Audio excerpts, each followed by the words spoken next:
What's going on, everybody? It's your boy C-Zar, and we are talking about POPCAT in this winner of the week video.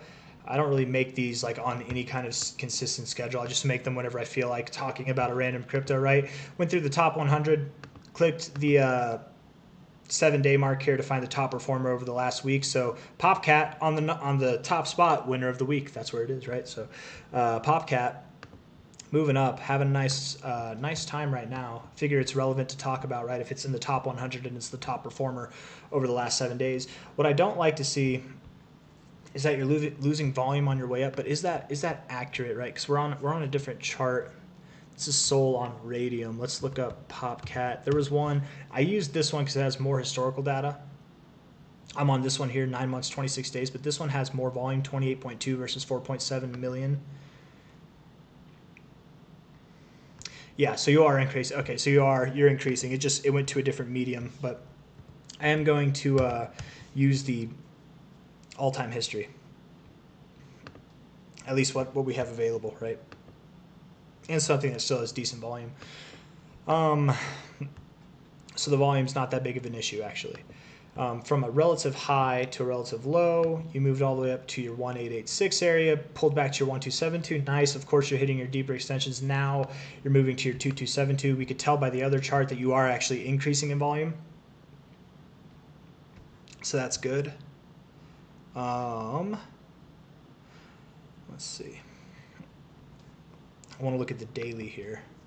Daily time. You know what? Actually, I'm going to delete this real quick. I think that from here you could move up to about $1.93 to $3.28. Okay, 2414, 2618. Those are the next targets. I wouldn't think you move up too much higher than those, but those are your next target areas. It's very possible that even here you could turn around, okay, and pull back down to about 49.50 cents. You really could, but we're going to fine tune that a little bit more. I'm going to leave the fib up there. I'm just going to pull up an RSI. Okay. Relative strength index. Maybe we can even pull up a MACD just for fun, right? Let's go ahead and do that. Moving average. There we go, MACD. Boom. Okay. So weekly, very new chart, right? So it doesn't have a whole lot of data, but the MACD does look good, at least for what it's worth, and so does the RSI for what it's worth. But you are at an area. If this week doesn't close green, and it is Wednesday right now, so we have all of Wednesday, Thursday, Friday, Saturday, Sunday. We got like 5 days left, right? So it's got time. It's only down 10% right now. So as long as it can close green, that's good. If not, rejecting off this overbought zone wouldn't necessarily be ideal. And if you did close this week red, that would definitely concur with the idea that I have that you could move down from here. You could find resistance here and then move down to your 1886 again just to find support. It was the area that you originally found resistance on. You kind of consolidated around it for a little while. Come back, find a relative higher low, right? Get rid of this fib real quick. I'll pull it back up there. Find a relative higher low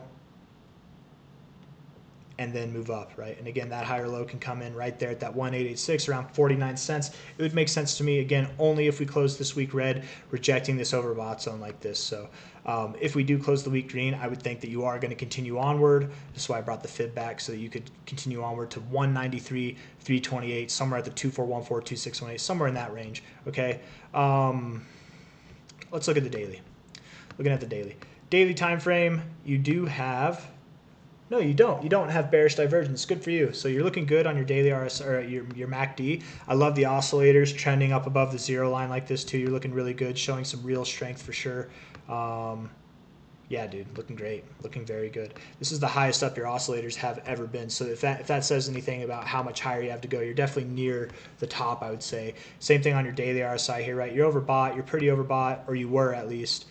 You might have one more drive in you. If you were to go higher, you're going to be in this like very high range, like the highest range that you've been in, so probably a topping area. If you don't go higher, if you see a lower high, but you go higher here, you might have some bearish divergence. Again, oops, that wasn't good. Bearish divergence, which again could signal a top is all I'm trying to say. But the daily RSI, for what it's worth right now, does look really good. It actually does look pretty damn good, and you're at an area to me that would make sense to turn up. You could go a little lower first, but you could turn up. So looking like this week could close green. In fact, close green and not close red, which is nice. No bearish divergence to worry about. You don't need bearish divergence to form a top and to turn down, but we don't have it to worry about, right? And we definitely have recently just broken out to new all-time highs. So I don't think the party stops here, man. I don't think the party stops here. I want to go back to the fibs just to be clear, okay, as to what we were expecting, what we were looking at earlier from this high to low here, okay?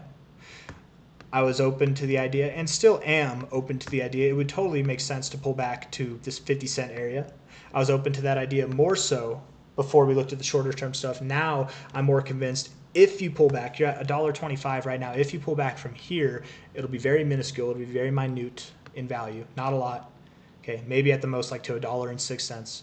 But I think really what you're going to do first is to $1.93, $3.28, somewhere in that zone. It's a big zone, I know, but somewhere in that zone, if not directly at those lines, that's where you're going to go. And then you'll top off. Maybe you pull all the way back to the 1886, or maybe you hold the 2272. Who knows? But we'll go from there once we get that high.